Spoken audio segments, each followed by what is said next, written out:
Поздрав до сите љубители и почитувачи на филозофијата и филмот, особено до оние кои ја следат онлайн програмата на Филозофскиот филмски фестивал. Се надевам дека веќе уживате во следењето на фестивалската програма преку платформата на Синесквер и можноста бесплатно да имате пристап до сите понудени содржини. Јас ќе се потрудам да ве воведам во еден документарен филм кој е дел од програмата и кој имате можност да го погледнете. Не многу долгата историја на филмот познава многу примери на екранизација на биографии на славни уметници. Кратки портретирање на повеќе или помалку истакнати уметнички творци или пак синеастички видувања на одредени дела. Уметноста и уметниците може да се сретнат во различни филмски родови, од играниот преку документарниот до експерименталниот филм. Само за илустрација ќе наведам неколку поеклатантни примери на вакви филмови кои интонираат со понагласена филмска естетика, а се однесуваат пред на ликовната уметност. Андреј Рублјов на Андреј Тарковски од 1966 година, Љубовниците од Монпарнас на Жак Бекер од 1958 година, филм за Модилјани, Караваджо на Дерек Джарман од 1986, Полок на Ед Харис од 2000-та, Фрида на Џули Тејмор од 2002-та, еден телевизиски филм на Питер Воткинс од 1974 година за Едвард Мунк, два филма за Франциско Гоја во режија на Карлос Саура и Милош Форман. Ке споменам само уште неколку холивудски екранизации за неславните имиња од историјата на ликовната уметност. Жет за живот на Винсент Минели од 1956 за Ван Гог, Агонија и екстаза од 1965 на Керол Рид за Микеланџело, кој сушност се според драматуршка или сценаристичка предложка на ист автор, Мулен Руш 1952 година на Џон Хјустон за Анри Тулус-Лотрек и други. Ако веќе зборуваме за присуството на ликовните уметници во документарниот филм, би ги споменал неколкуте филма за Френсис Бејкон, за Енди Ворхол, филмовите за Марк Шагал, Рој Лихтенштейн, Герхард Рихтер, посебно би го истакнал филмот на Анри Жорж Клузо од 1956 година Мистеријата на Пикасо. Документарниот филм Марсел Дишан, уметноста на возможното е во режија на Метју Тейлор, кој е американски режисер и ова е негов прв филм од ваков формат. Самиот режисер, освен со филм, се занимава и со фотографија, скулптура, пишување, перформанси, по работата на повеќе кратки филмови, музички спотови, дигитални инсталации и слично се одлучува да го снима овој документарен филм, кој ќе имате можност да го погледнете во рамките на програмата на Филозофскиот филмски фестивал 2020. Филмот е типичен биографски документарец. Би рекол дека има елементи на телевизиски документарен филм и ја отвора приказната за еден исклучително револуционерен уметник. Филмот преку кратки изјави на луѓе кои се од сферата на уметноста не разоткрива дел од патеките на чудниот лавиринт кој го постави човекот што ги помисти или ги урна границите на уметност и провокативно понуди нови репери на рецепција и интерпретација на истата. Главни протагонисти во филмот, инспирирани од делото на Дишан, го отвораат прашањето што е всушност самата уметност и кој е статусот на уметничкото дело.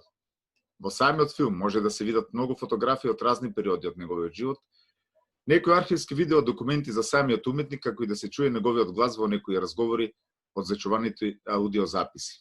Сите овие изјави и документирани материјали само го потврдуваат големото значење на овој контроверзен уметник. Зошто постојано навраќање кон Марсел Дишан? Токму Дишан припаѓа на таа група автори од сферата на уметноста, како Джеймс Џојс во литературата или Џон Кейдж во музиката, кои го раздвижуваат интерпретативниот потенцијал до несогледливи размери. Делото на Дишан не е обемно. Наспроти тоа или пак можеби токму поради тоа дело е подготвено да даде одговор скоро на секое прашање.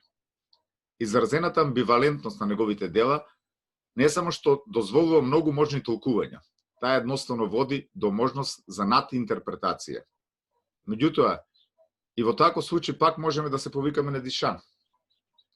Таа идеја самиот тој ја има искажено на една конференција.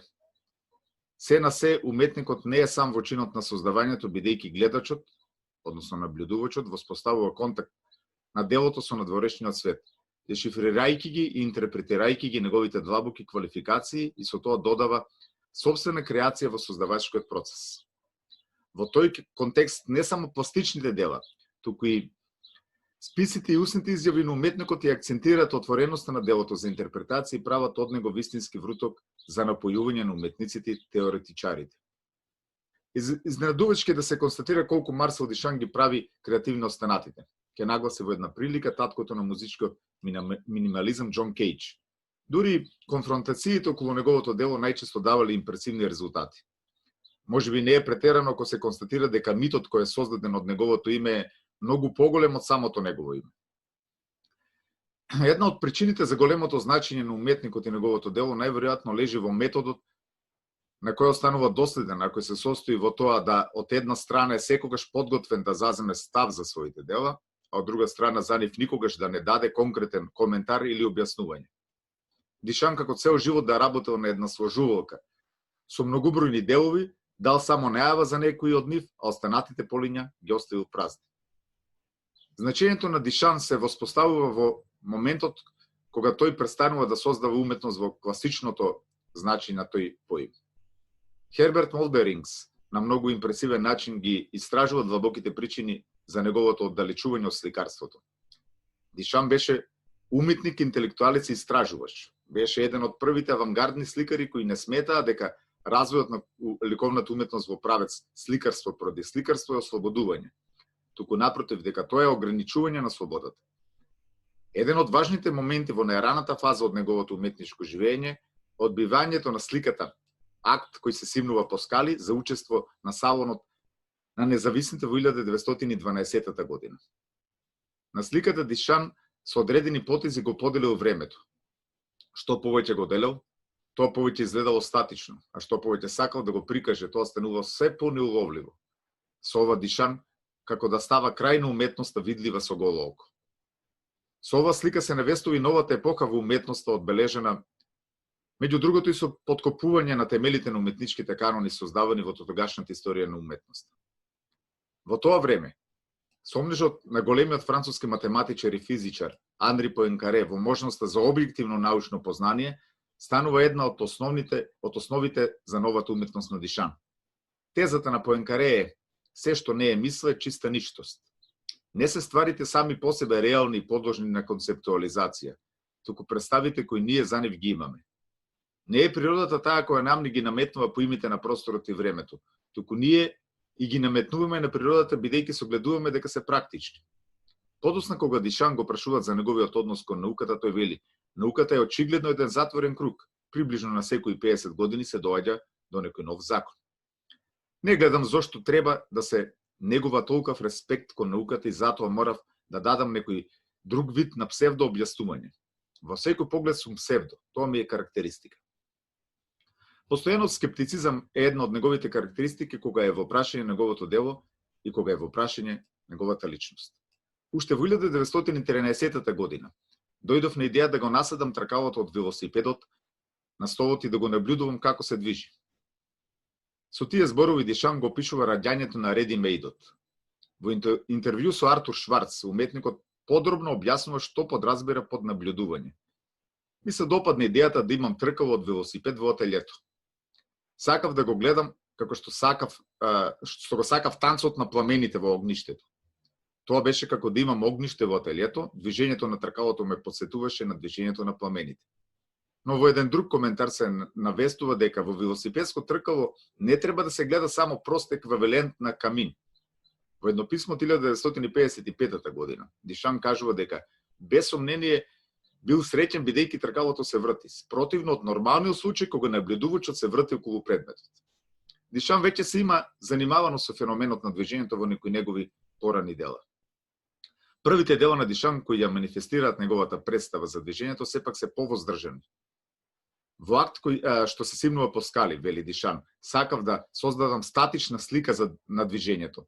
Движењето е овде една абстракција, една артикулирана дедукција внатре сликата и не е потребно да се знае постои ли или не реална личност која се симнува по реални скали.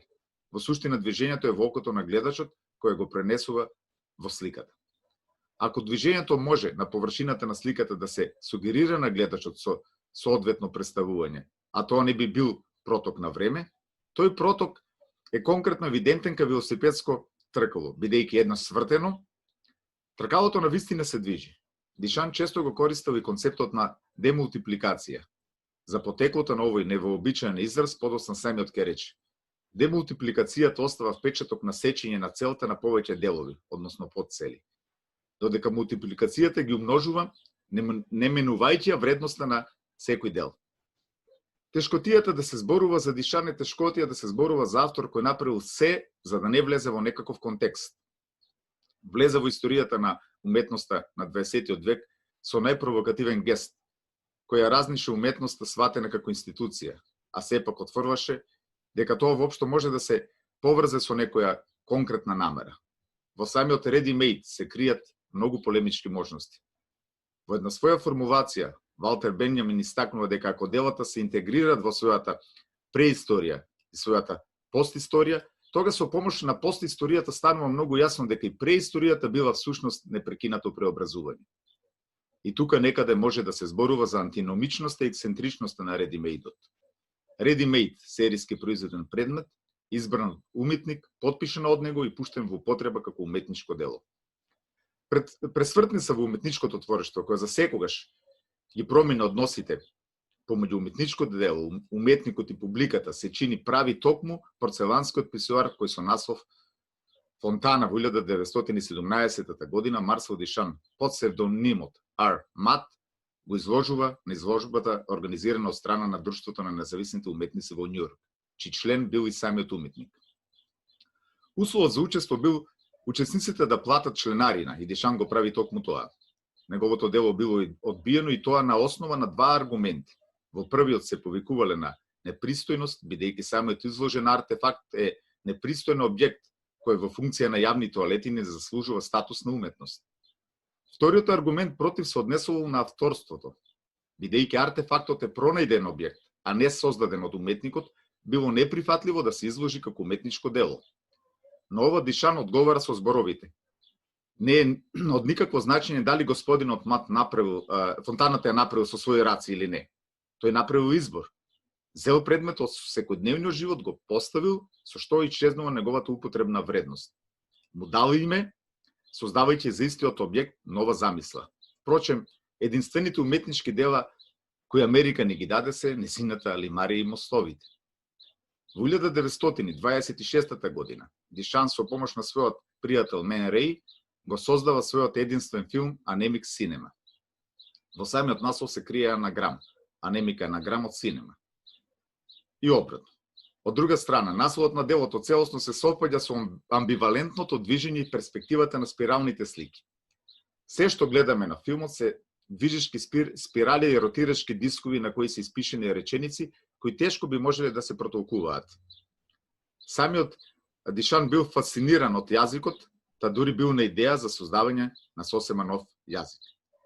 На крајот уште неколку коментари за самиот документарен филм кој ќе имате можност да го погледнете како дел од програмата на Филозофскиот филмски фестивал Пролетни онлайн миграции.